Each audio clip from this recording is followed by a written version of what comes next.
Hello and welcome back to another Onkel Urban Show. As you can see, I'm here in Portugal still, in the patio. Still, I actually never changed the place. I stay here right now. So if you don't know this guy, he's the owner of Flint decks, and I think everybody knows Flint nowadays. I think so. And as always, I ask you on Instagram if you have any questions for this particular guy in front of me. And the response was, all right, I'm quite mad at you guys because you could write like more questions actually. It was hard to pick because the basic questions came up like, when did you start fingerboarding, best trick, all the not necessary stuff. But I picked the cool questions, and I'm curious about your answers actually. So let's start with the first question from another well-known guy. He's called Sid, aka Vicious274. He's always writing the good questions. That's why I picked this. He's asking you, I know you've been fingerboarding for a while. What made you decide to start making decks? That's an excellent question. I started making decks for the reason that I always felt there was missing something in the fingerboard scene. I think it was some design factor and putting a bit of artistic thing into the fingerboard. And since I studied design for 7 years or something, I always thought it was the best idea to put everything into the fingerboard, all my knowledge into fingerboard. That's how I started to make decks. Before that, I actually started making decks in 2005 with some friends. Yeah, I have a small brand called Loma. I didn't know that. Yeah, it was me and Maserra. We just make before Yellow, before Low Pro, before all these guys, there was Loma decks. So like the backyard brand. Exactly. The one with the bond molds, you know? Like epoxy thingy. That was the shit. Where you mold the decks and everything. Yeah, that was the shit. So you basically had like experience before, and then because of your art and design thing studio, university thing, you decided to make it. Yeah, I decided to. I have to make a own project, it should be something that I really love. And instead of spending it on working at some studio or some shit, I decided just to make something with love and care and design related too. So I thought that people would enjoy that part, and thank God that people enjoyed it, I think. I can agree with that. Are you ready for the next question? Yeah. It's pretty basic. Okay. Grip Trick, he's called Grip Trick. Always nice names on Instagram. What was your inspiration for making decks? But I think he's like more, he would like to, I think the key of the question is what is like, the concept or like the idea of the setting. Okay, so the main idea that I had was I always wanted something pirate, sea, beach related. It's something that I was always influenced by a bit of, for my family. My uncle was always saying that his profession was being a pirate, actually. So I was very influenced by him when I was a kid. And I always felt that if I had to do something with a fingerboard, it should be something related with the sea. Fisherman, beach, sea, everything that has to do, I really want to put it into the brand. That's why almost all the graphics are sea related, or some sea component, or you have the even the logo. It's a signature. It's like a signature with a sword on a barrel or some shit like that. You know, that was the main concept, was to do everything related with the sea. So yeah, that's for at least for the concept of the brand, of course. Sweet. I think I count that as an answer. Next question is from Salami Recorder. Yeah. Excellent names. He's asking you, will there be a bigger Flint video, and what is your favorite fingerboard trick? Or I think we can go with the first question. Like, will there be like a bigger Flint video, like a whole thing? Like a full length or something like that. We talk sometimes. I talk sometimes with Edie, especially with this issue, if you want to call it, because we enjoy a lot to do short videos, and I always felt that in the new media everybody prefers to have something a bit smaller than having a 20-minute video. You know that back in the days, if you had a 20-minute video, that was the shit. My God, they did it full length. But nowadays, a 20-minute video is just a bit more boring, I think.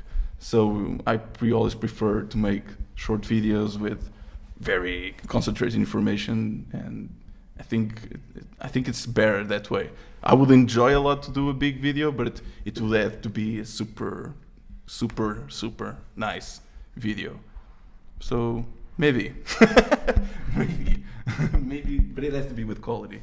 I cannot accept nothing, but it has to be quality.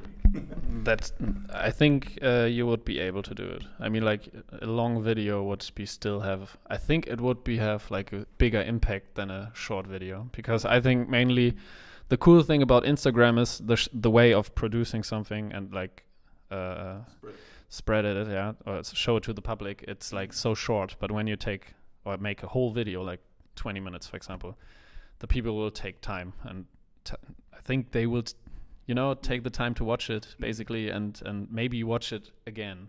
Yeah, basically, I watch Instagram videos like once, maybe 2 times. That's it. Yeah, but you never see it, or at least I think, like a 1-minute video is always a bit more than. I think it's too much sometimes for Instagram. But I know there's a guy like JB from United States. He has like these VX videos, 20 minutes videos. I always 20 minutes, no problem at all.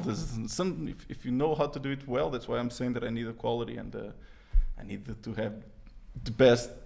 Well, I don't know how to say it. It needs to have a concept. It needs to have a objective. It has like a main line. It has to have like a red line. It has to be perfect, somehow. Yeah. But I will do. If you think so, I will do. I think so.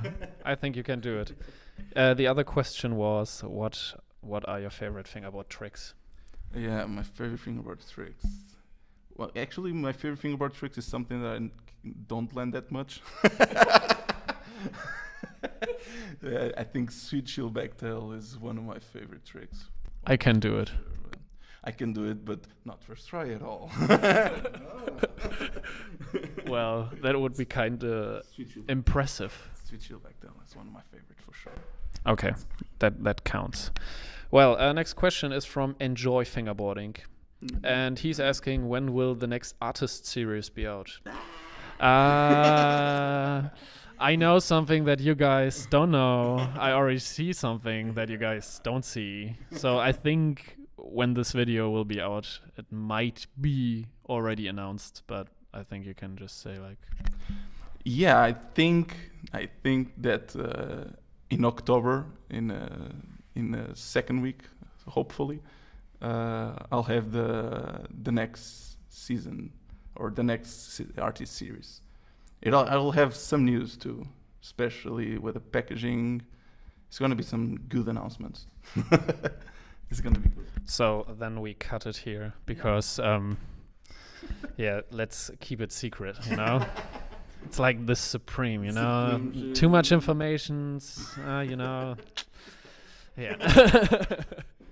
So next question is from Versace FB. He's asking you, will you have like different shapes in the future, like a different mold? I think the mold. Excellent question once again. I tested already like 2-3 different kinds of molds, and I never thought that they were good enough for me. I can say that I tried already with a smaller wheelbase. I tried with a bigger concave, and I still wasn't happy. But I think that I think like everything is everything, every brand, everything actually, it's a process. So if you begin with something, it will after 4 years it will always have some differences. So of course I will have eventually new shapes, and of course I will have new cuts for new designs and everything. But everything has to be with time, and everything has to be perfected. For me, if I find out that it has to be a bit more deep and or a bit more concave or a bit more bleh, I will test it for sure. I will test it and I will bring it out if I enjoy it 100%. But only if I enjoy it 100%. So basically, it will take more time. Yeah. So it won't be. It takes a long time. Everything takes more time with me, as you can probably saw. I can tell. I can A tell. bit obsessive. Yeah. So we can look forward to another shape anytime, when, like in the future. Somehow, like there will be a day. There will be a day. I think sooner than you think. So now we come to a question. I'm quite curious about your answer, because it's a question from a person you know quite well. He's called Pedro Oliveira, and and the question is spicy. Let's call it spicy. He's asking you, how does it feel being the biggest fashion icon in the fingerboard scene? So basically, he's actually right. You changed somehow the game. Like you made the decks more like fashionable. Like you see people walking in New York, like they have the they have the Supreme, the Louis Vuitton, and then a Flint on their pockets and everything. Yeah, for sure. Nah, it's ridiculous question. No, it's ridiculous, man. I'm not the biggest fashion icon, nowhere near. I think he is. He's the guy who is always concerned about his sneakers, about the brand of his sneakers, about the way he dresses, about the way his coat jacket are. He's in on his clothes. So I think Pedro is way more into fashion than I am, actually. I spin this shit. So I think next time we should invite Pedro, and then we talk about that. We should make an interview with him for me to have some questions for him. Okay, I will do that. Next question is from Zion. You know Zion. Jorge? I don't know. Sean? No, it's Sion FB Skate. The guy who's doing the bushings, yeah. He's asking you why Flint and what's the meaning of it. Again, it's related with the concept question. So Flint comes from the Flint is a stone. So it's a stone that was on the pirates' pistols from 18th century, 19th century. It has it's a rock that in contact with makes a spark. Makes a spark, yeah. It's a spark and that is explosion. So I always thought it was interesting to combine again the piracy with the explosion, new shit, new thing coming, and it's called Flintlocks, the pistols, and I just reduced it to Flint. And I also thought that it was cool to have a smaller word and to have that meaning of the explosion, and that's why it's called Flint. Actually, a real cool explanation. I don't know. Never mind that. But actually, it's cool that you have like a real meaning of it. I mean, like some geography board brands, or like we have like tons of names which have no meaning. I'm sure about that. I love Yeah. There was some like morning. I don't remember the Morning Wood one. It was the best name ever. Morning Wood. So since we are laughing so much, I picked probably the best question ever. It's from Yelte. Yeah, shout outs to Yelte. You know what's coming now. Yeah, so basically the first question is like serious. Will you ever host events that combine art and fingerboarding, like I know what you mean. the Andre Choral thingy, I think? Yeah, actually, before I even started Flint, like I always had this discussion with my girlfriend because I wanted to make a brand of fingerboards that artists could participate. That's one of the main, another concept of the brand. And one of the coolest things, really wanted to do that, to make art exhibitions with smaller decks. I even wanted to make I was thinking about making an exhibition like with only decks, with a big, just say that Sherlock Holmes thing. Yeah, like amplifier or something. Yeah, like I know what you mean. Like an amplifier lens. thing, a fingerboard and an amplifier, just to see artists drawing on boards, and a lot of amplifiers and a lot of boards, just as an exhibition. That for sure is one of the things that I would love to do. And Lopro did it already. There's some cool stuff related with art. It's a really cool concept too. Do you Shout out to Lopro. do you still think that Jelte looks like Jamie Oliver? I actually have to agree because he really looks like Jamie Oliver. And Jamie Oliver, man. It's so true, man. The funniest thing is actually on the Instagram post, I commented his comment and wrote like, yeah, shit, you look like Jamie Oliver. And some random person wrote under it, shit, he really looks like Jamie Oliver. And then Jelte... And then Jelte just answered like, hey guys, I just can only do scrambled eggs. Yeah, it's so funny, man. That shit is completely equal to Jamie Oliver. And actually, the first time I was like, he looks like someone and everything. And then he talked to me and he said, did you ever notice? He told me something like that. And I think it was in Berlin. And I was like, fuck, man. Man. It was mind blowing. I was like, fuck, it's really for sure. So maybe I will like put his picture anywhere here and the picture of Jamie Oliver here, so you can like compare it by yourself. Yeah. So you're ready for the next question? It's a serious question again. Oh my god. Okay. It's from the local transmission. That's the name? Yeah, that's the name. It's actually like a serious name. Okay, cool. And he's asking you actually like a few questions in one time, but never mind.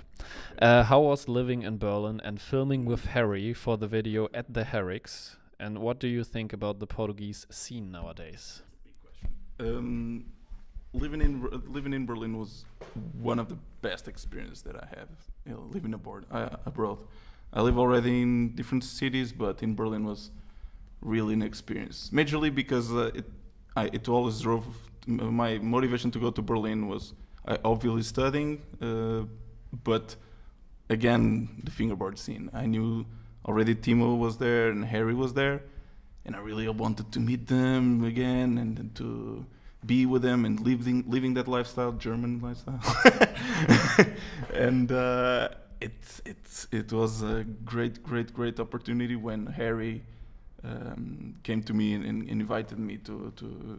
It was a pretty chill out actually. I was like, yeah, talk to him, and then I don't know why we talk about some videos that he was doing downtown, and he was like, yeah, you want to do tomorrow? I was like, what? He said, yeah, let's do tomorrow. For me, it was like, what?